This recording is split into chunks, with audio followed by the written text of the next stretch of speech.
na ye kama etimi dia ma nyume komi ensen na de bia na ebre ne abra no mo boye chi do me de nsema hodo no ebesom obi aya hodo amo hwe nsem ne doso ye hwe de edi mu akotenem no ebie ne His Excellency John Dramani Mahama odi nsem bia ba betudwa ne nyina no wo twem se hu behie ye pa se ye mfa ye ni nkofhwe se ye bedu nsutobre mu ni ahwama niema hodo aye dua na ye promprom ne mom no ye befa abefo kwan so ne niema bi ye betimi aye ne nkoba se ye twen sutobre ansa ne ye no ba ye no etimi akonani mo sa kwan ne so a emu nkyeremu wo ho a mede besom ewo enawia ensem ne musanso na wonsem foforo mu no mranim ni bi nso akasa wo kire se bebre na na ebo eye OSP na chise nkebe ya His Excellency wonpamu ni free ni di brensa ase dwuma di ahye ne nsa no onye niye wototo paapa so enum na o kire se OSP na akasa ne wose ye mum ye tu ne tu ne mum no asye ne de e wose wo na obi osefatata won behwema bibia ne nkoye kama osasye ye hosanso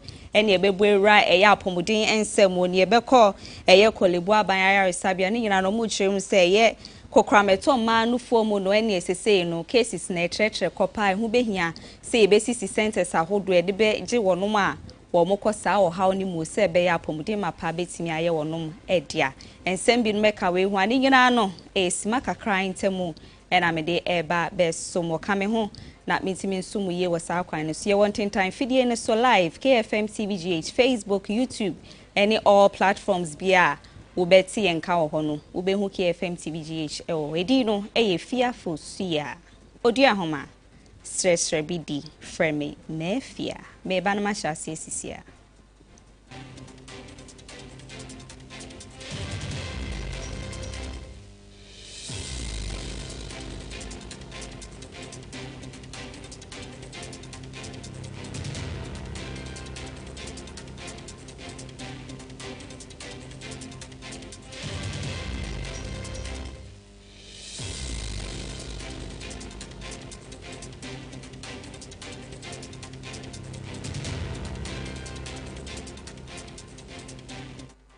Sanda sibiomu akwa babre ne wadaja ode ba be fem ye na mesum beto mebo ase na mede nhyemu ahodo na ba be dan wonsem ni mu ne enhyanse ye enfa ma ode ayekọ His Excellency John Dramani Mahama na kachi Ghana mampani nenei ode nsem bi na ba beto dwa ne nyina na ensem ahodo betimi aboa makua ye ho nsem etimi akọ nanim na afa ne ntema pefra wasa akwan ne so no kyeremu a sene ebre ne abra no kua ni bi kọ na asase so ode no ba ya ahodo hyehye fo ma ohwe se oba ade ne beto nsupa agu so no na kyese yesi ye twen ya nsutobre mu ansa na etimi enyim promprom ne ho nkrodo ba no kyese da bi nke hu behia se ya ankase befa kwan bi so ye benya nsuo gu ye no ma ye so se be ya enkokoba se ye twen nsutobre ne nyina ne betimi aboa ama ye kua ho nsem no etimi akọ na nimu sa akwan ne so yimu nsem ne nkyeremu ode tu dwa no ye nto aso okase ne so enfama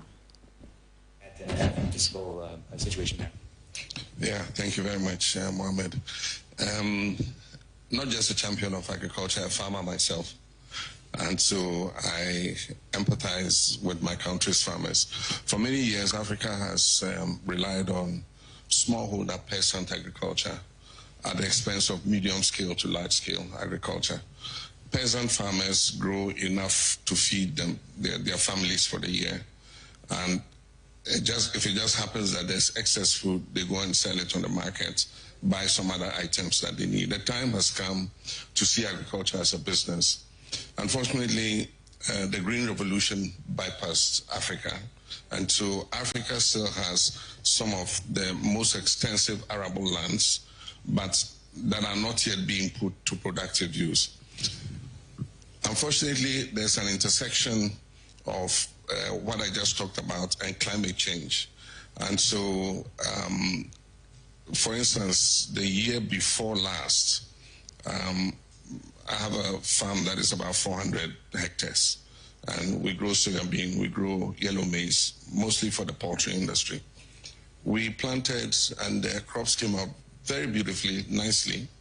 And just at the critical time, the rain stopped for 10 weeks. And I just watched the crops wilt. And so we need to adapt our agricultural practices to the new reality. And that means that we must put more land under irrigation. Poor farmers are not going to be able to afford the kind of cost it takes to put land under irrigation. So that's where government comes in. And that's why my government has embarked on a very, ambitious program of introducing irrigation, but not just any irrigation that is appropriate and affordable to the farmer. And so, for instance, if you go put some huge pumps connected to the national electricity grid, the farmers cannot pay the tariffs for pumping that water. So more solar water pumps, improved seeds, good extension advice, and especially developing the agribusiness sector, because it's not enough to ask the farmers to produce. You need to have an offtake for their production. And if you don't develop the agribusiness sector, the farmers find themselves, cropping, producing, harvesting, and there's nobody to buy. Recently, we've suffered a maize glut in Ghana, and maize prices dropped to 350 cedis a bag, which is below the production of a cost of a bag of maize. And so government had to come into the market, introduce a minimum guaranteed price, and say that any farmer who wants to sell his maize at 450 cedis, the National Buffer Stock Company will buy it.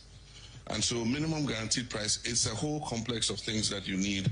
in order that you can have sustainable agriculture that produces enough food at an affordable price to be able to feed your citizens. Does the spending that the government do on that, and in a sense subsidizing the crop, how do you make that back? I think it's a public good. For instance, in Ghana, we subsidize the cost of fertilizers in order to increase output. We subsidize the cost of improved seeds in order that the farmers can have access to good seeds. When we started supplying seeds to farmers, there was a case in which one farmer had used the same seed for 20 years. He was barely making 1 bag of maize per acre. And so you need to give him good seeds that give him 20 bags an acre, 10 times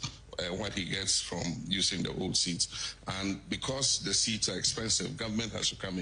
in a way to subsidize them.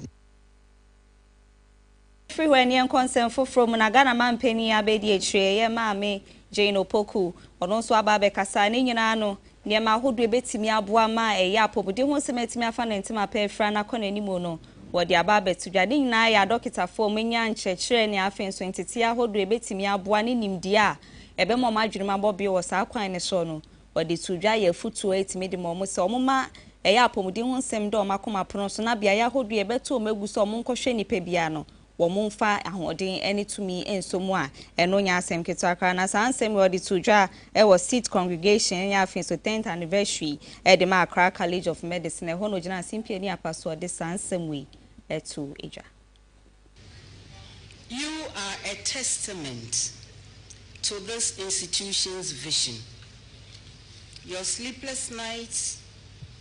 countless tutorials, long hours on the wards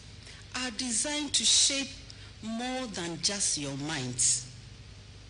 They aim to shape your character. As you move to the next step, to the next stage of your medical career, I remind you that the privilege of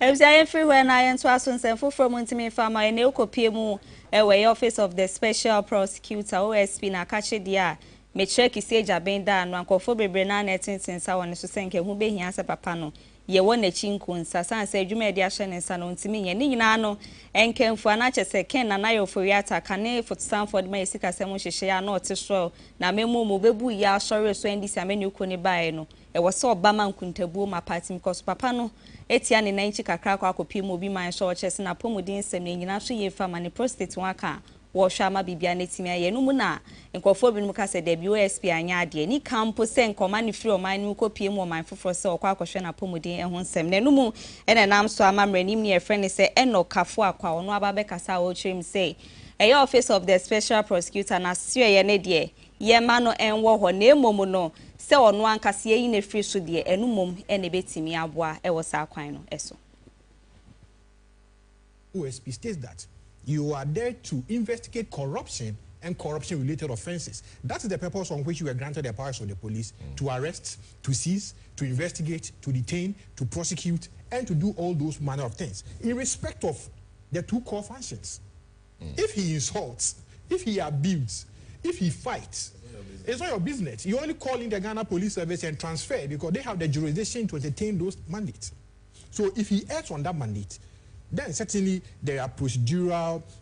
propriety that you can run the OSP on. Pursuant to Article 146, where under Section 15 of the OSP Act, Act 959, you can petition the president on stated misbehavior for the removal of the OSP if you think that you have grounds that can succeed. A prima facie matter that will cause the Chief Justice to set up a committee. Yenye nsɛm ni nyina fama de kwa kopie mu ewo kolebu aban ayaresa bia na enumu na de o ma betu dwa ekire mu se na ekopie mu asoye a ehwe eye manu fom a ene wono ma omunya yade kokram eye breast cancer no ate se ye pa ewo hɔ ehu behia ye se mpanyifo behwe aye de se efata wo sa kwan ni so mo kire se wo be pie mu ewo bia ya ye gye sankrofo no egu a wo mo abro so kra pe so a eno nya asem keto akro mo san so kire mu se ene ya afi bia no emma be se 600 ene etimi nya sa ya de e de o mo ba wodom akache hasupiti ahodo akakra nyamba yin se we de adesrede no mo de magana aban se hu behia yi se centers ahodo betimi esi na age sankrofo ni bi akwakogu ho bra ehonu mabobio no wo so etimi age o mo ahwe mo na Dr. Josephine Nsafo wono ene ye surgeon de ma breast cancer unit okolebu aban yaresa bia ogina ho a wo de sa adesrede we e magana abayen gina so ene fa wiansem no Embra ewie sanse ebre na nya ye be yenda aboafo ase talent microfinance KFM musical center na afi dadaba take up yes sorry so na groove zone ato aso e dia maidi no eye fia fusia odi ahoma sesre bidi frame mefia macro